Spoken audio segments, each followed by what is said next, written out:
Anda kembali bersama kami di Kompas Malam. Saudara Ketua Umum PSSI Erick Thohir mendukung keputusan tim official Timnas yang akan melaporkan permainan kasar yang diterapkan Myanmar kala lawan Indonesia di Piala AFF. Kendati puas dengan kemenangan yang diraih Timnas di Piala AFF, namun drama yang terjadi di lapangan sangat disayangkan. Pemain Myanmar beberapa kali melakukan pelanggaran keras yang menjurus kasar pada pemain Timnas. Berharap agar permainan kasar ini tidak terulang, PSSI mendukung langkah Timnas yang akan melaporkan kejadian ini. Jadi hal-hal seperti ini ya saya sampaikan, saya mendukung. Saya bersama tim dan bersama pemain untuk memastikan hal-hal ini bisa dikurangi lagi. Dan saya rasa AFF banyak berubah. Jadi kita harapkan juga kejadian-kejadian kemarin ini hanya sebuah kejadian situasional saja, tetapi kita harus memprotek masa depan pemain-pemain kita. Ya, Marcelino masih umur 20, salah satu bintang.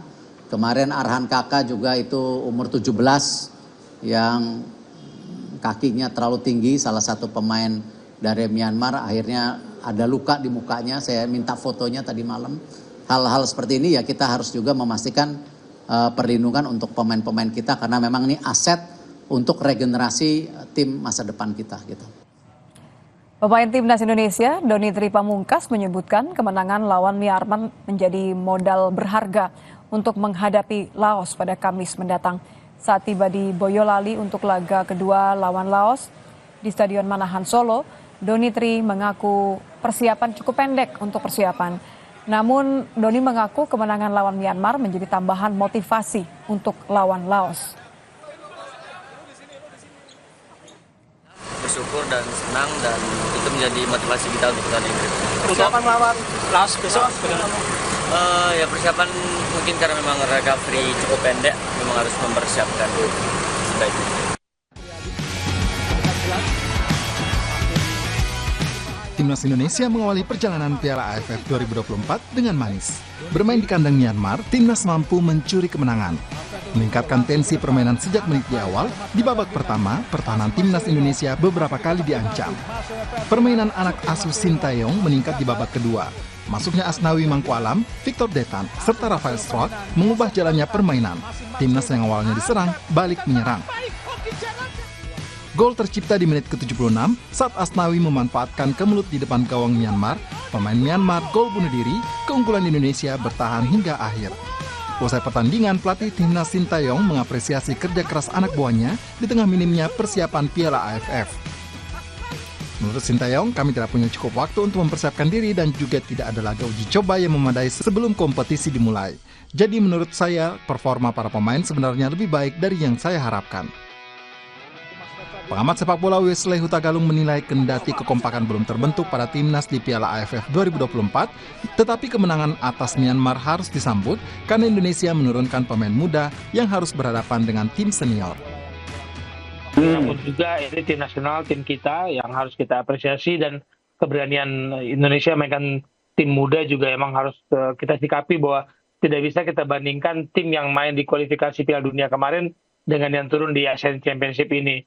Dengan permainan yang menurut saya memang belum ketemu chemistry-nya, masih banyak kesalahan mendasar, kerjasamanya masih jauh dari harapan, tapi hasil pertama di kandang lawan itu harus kita sambut dengan baik karena ini turnamen yang sangat padat. Usai pertandingan lawan Myanmar, Ketua Umum PSSI Erick Thohir kembali menegaskan Indonesia tidak khawatir pada risiko penurunan poin di peringkat FIFA jika kalah saat mengarungi Piala AFF karena menurunkan pemain muda. Saya selalu kalau menerima tim ingin yang terbaik. Ya, walaupun ini bagian dari program. Gitu kan? Ya, apakah untuk AFF ataukah nanti AFF U23 itu kan tapi ujungnya SEA Games. Ya, dan memang ada bicara loh, tapi kan nanti poinnya berkurang ya. Kembali kan kita memang targetnya masuk ke 100 nanti ke depan gitu. Selepas dari Myanmar, Timnas Indonesia langsung terbang kembali ke Indonesia. Timnas langsung menuju Solo, Jawa Tengah untuk menjamu tim tamu Laos pada 12 Desember 2024. Tim Liputan, Kompas TV.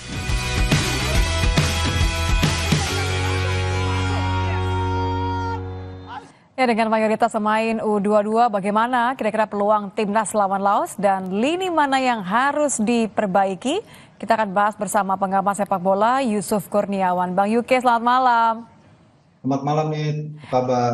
Alhamdulillah optimistis melihat performa timnas Indonesia. Saya juga merasa bahwa kayaknya kita punya peluang nih. Tapi kalau sama-sama baru tiba, dua-duanya nampak sekali jadwalnya padat. Kira-kira apa yang harus jadi prioritas timnas ini, Bung Yuke, jelang lawan Laos?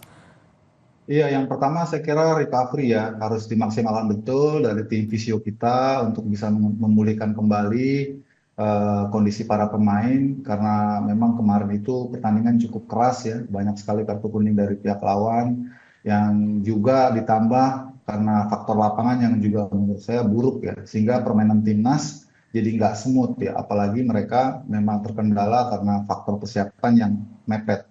Jadi hal-hal ini yang menurut saya harus jadi fokus utama dari tim visio ataupun tim medis untuk mengembalikan lagi performa para pemain dalam level fisik yang lebih baik ya.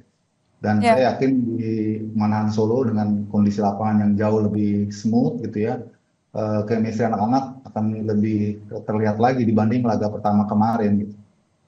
Jadi fokus recovery ya, mumpung masih ada waktu. Kalau kita masuk mulai ke skema nih, Bang Yuke, ini kan kalau berkaca dari Myanmar kemarin, permainan di babak kedua ini nampaknya jadi andalannya Coach Shin Tae-yong ya. Kira-kira akan atau berfungsi dengan baik juga nggak kalau nanti digunakan untuk melawan Laos? Iya, saya kira pertandingan pertama kemarin bagian dari upaya STY untuk meraba ya, seperti apa komposisi pemain ataupun game plan yang dijalankannya, apakah sudah tepat, apakah perlu ada perubahan, dan kelihatannya menurut saya akan ada perubahan ya, karena itu sangat kontras sekali kalau kita lihat di babak pertama kita nggak jalan ya, engine room kita itu agak macet gitu ya, tapi di babak kedua begitu dimasukkannya Asnawi, dimasukkannya Rafael Strike, terus Robbie Darwish ya, itu berbeda sekali ya, jadi tempo dan irama mainnya sudah mulai terlihat gitu ya, tidak terburu-buru, lebih terukur gitu ya, walaupun tetap tidak mudah juga untuk bisa bikin gol, harus lewat set piece juga kan, lewat lemparan Arhan Pratama juga ya. Tapi anyway, ini turnamen, jadi yang terpenting sih bukan bagaimana cara main sih, tapi bagaimana kita cara menang gitu ya. Yang penting menang gitu. Jadi tidak boleh tidak menang, kurang lebih begitu ya. Nah, kalau menurut Anda yang jadi yang krusial siapa nih?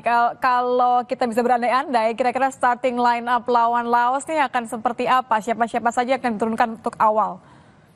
Iya, kalau berkaca dari pertandingan pertama, saya pikir mungkin yang main di babak kedua akan diturunkan sebagai starter ya, jika STY ingin langsung ngegas dari awal ya. Nah, kelihatan sekali tambahan kualitas ya dari pemain-pemain yang turun di babak kedua itu menaikkan level permainan kita, sehingga kita akhirnya bisa mencuri gol gitu. Jadi saya kira seperti Rafael Strike mungkin akan dimainkan sebagai starter ya. Kemudian juga di lini tengah barangkali Robbie Darwish akan menjadi starter karena dia pemain yang punya pengalaman reguler juga di klubnya dan juga sudah lama juga bersama skuad STY di U20. Jadi sudah hafal ya? Jadi sudah tahu. Kemudian bisa juga Victor Detan juga langsung dimainkan sebagai starter menggantikan Alfrianto Nico gitu ya. Jika memang STY ingin mencuri gol dan melakukan agresivitas lebih awal, karena gol pertama itu sangat penting di setiap pertandingan, apalagi ini sistem turnamen dan kita menjadi tuan rumah. Saya kira probabilitas itu yang akan dilakukan oleh STY ya, walaupun memang masih ada opsi-opsi lain.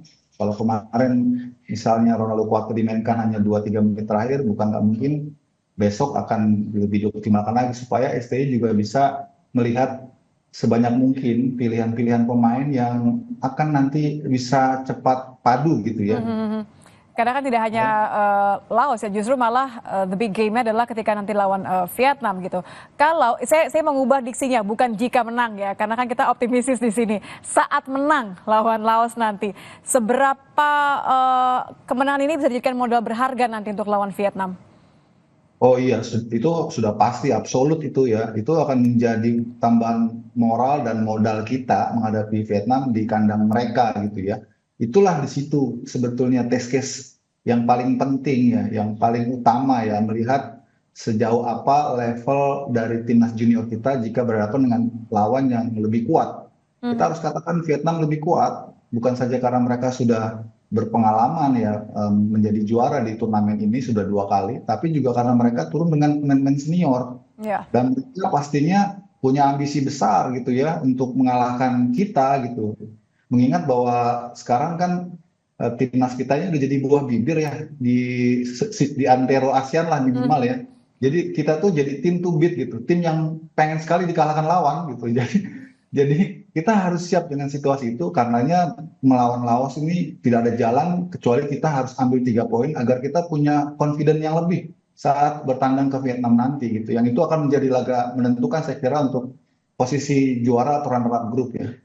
Oke, tentunya urusan starting line ini pasti kalau tebakan Anda tadi nampaknya yang turunkan di babak kedua justru malah akan dimainkan di awal supaya Coach Shin punya banyak sekali alternatif. Tapi kalau kita fokus kembali melawan Laos, lini mana yang harus diwaspadai dan siapa yang kira-kira ini akan krusial sekali untuk menentukan berapa banyak atau kemenangan yang akan kita dapatkan nanti? Iya, saya kira tentu lini depan ya. Kita harus lebih optimal lagi di sektor depan. Maka tadi saya sitir bahwa lebih penting untuk langsung memainkan Rafael Strike ya. Supaya kita bisa lebih langsung di gigi 5 nih istilahnya kalau di mobil ya. Biar cepat gitu bisa mencetak gol dan menambah kepercayaan diri para pemain lainnya, lini lainnya.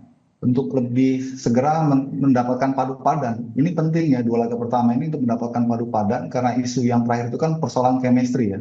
Ingat ini kan baru bergabung, baru bersama-sama mungkin dalam waktu seminggu ya. Bahkan Rafael Strike baru gabungnya di Myanmar gitu kan. Jadi itu yang menurut saya perlu digarisbawahi bagaimana kita harus menyiapkan komposisi terbaik di sektor depan gitu ya. Dan kehadiran Rafael Strike itu sangat penting karena chemistry dia ya dengan pemain-pemain senior lain ya, maksudnya yang sudah mengecat cap senior lebih banyak ya seperti dengan Marcelino ya, dengan Asnawi, dengan Aram itu pasti sudah lebih duluan dapatnya gitu dibanding dia harus beradaptasi dengan pemain-pemain junior lain yang baru dia ketemunya di Myanmar kemarin gitu kan. Artinya fokus ke istirahat, kemudian tambah solid, kita tunggu kemenangannya besok maksimal dari Timnas Indonesia. Terima kasih Bung Yuke sudah bergabung bersama kami di Kompas Malam. Selamat malam Bung.